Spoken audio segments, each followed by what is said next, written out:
So I don't sing like my lovely wife does, but I do write her love poems from time to time, and this is one of them. Aww. And this is called Celestial Celebration for Maka on her birthday. 56! It's always better to let the woman tell that. Celestial Celebration. It is very important that love poems like this always be spoken aloud, for the beating heart and quiet breath are twined in the core of our language, a vibratory code that the body knows well. Symbols have traveled far, were carefully transmuted to convey to your fierce spirit the depth of celebration and joy I feel, to simply be in your precious presence. I traveled as vibrating waves through air, through electric ones and zeros and back, but never lost the safeguarded words. The interface and the universe are no deterrent for a living message beamed from the heart.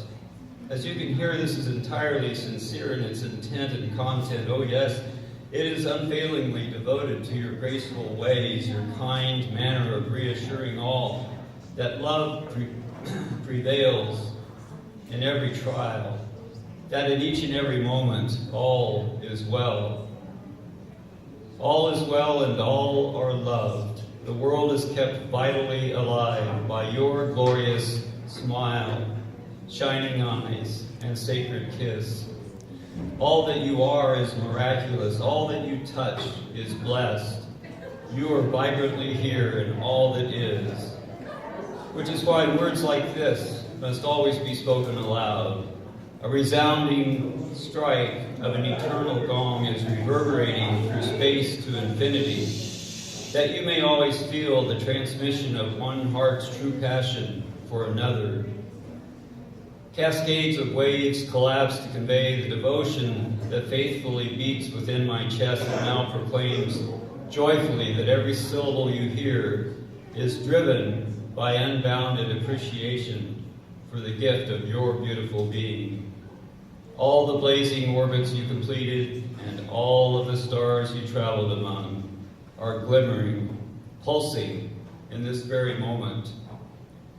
Here you are, shimmering like grace. You've arrived at this place to know that blessings multiply and flow in a luminescent trail everywhere you go. Jewels scintillate in your footsteps. And today we celebrate the beautiful world that by your radiant essence and tender touch, you have set afire with rising sparks of spoken sounds, full of love and timelessness.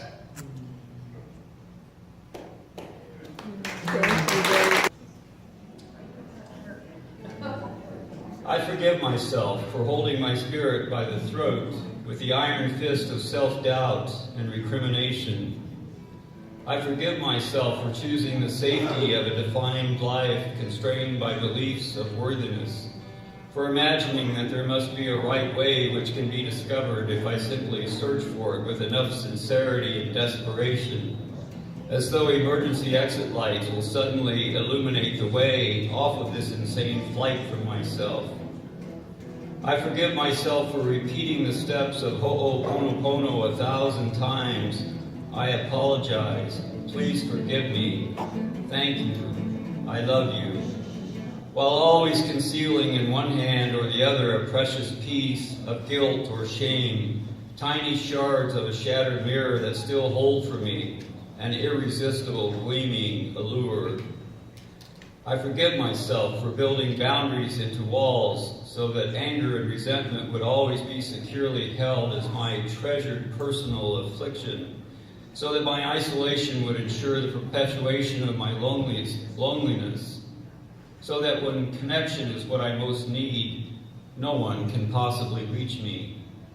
I forgive myself for piling up insulation against more suffering reaching me, only to find myself turning blue, half dead from such quiet, shallow breathing, lest anyone be able to hear my soul crying out for union with divinity. There are endless ways to return to myself, secret roots known only to me. I can be here now and disappear in an instant as any need or want for my undeserving self arises. I forgive myself for taking on the suffering that rightfully belongs to others. I never understood that it is here as a lesson to be lived by its owner and then released. I forgive myself and return to this world all of the painful bits I tried to bear for you, believing then I would be fully loved. I forgive myself for feeling wrong when hurt, for believing that strength is the ability to withstand anything fear can deliver. That free will was given to me to choose the cleverly concealed steps to where perfection is reflected from the crystalline water of a pure and depthless lake. As a precautionary measure, I also forgive myself in advance for thinking I am some kind of mistake, something less than the divine love that grew this body from nothing and that created this shining heart, an open gate which none can close before me. Today I see the whole hot mess of me, striving to be better than absolute perfection. And today, I truly do forgive.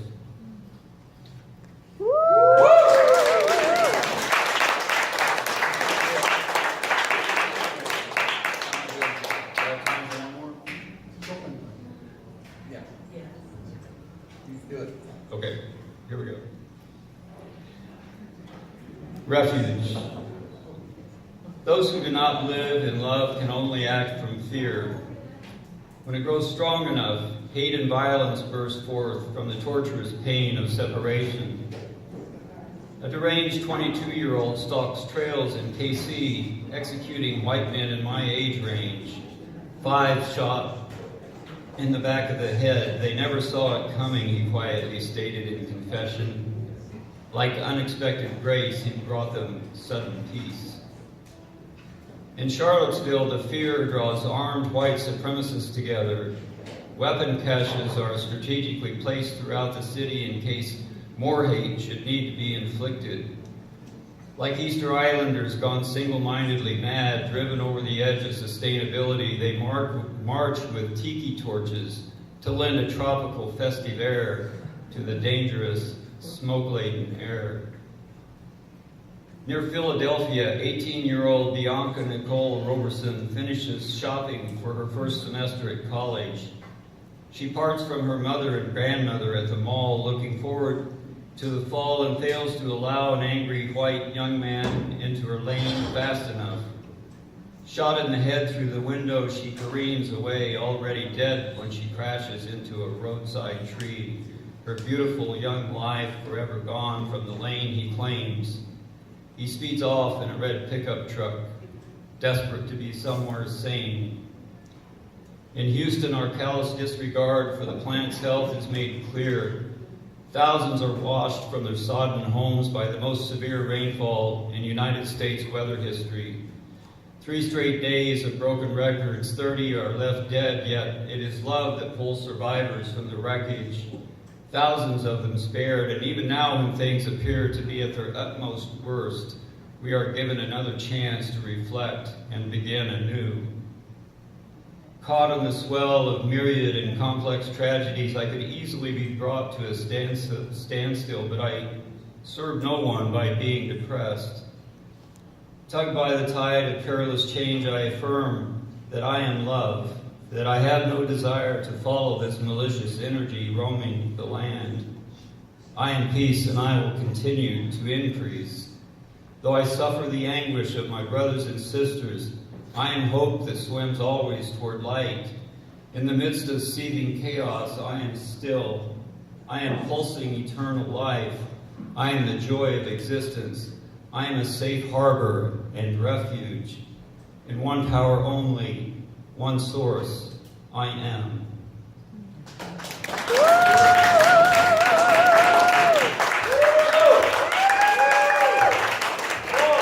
All right, let's give it up.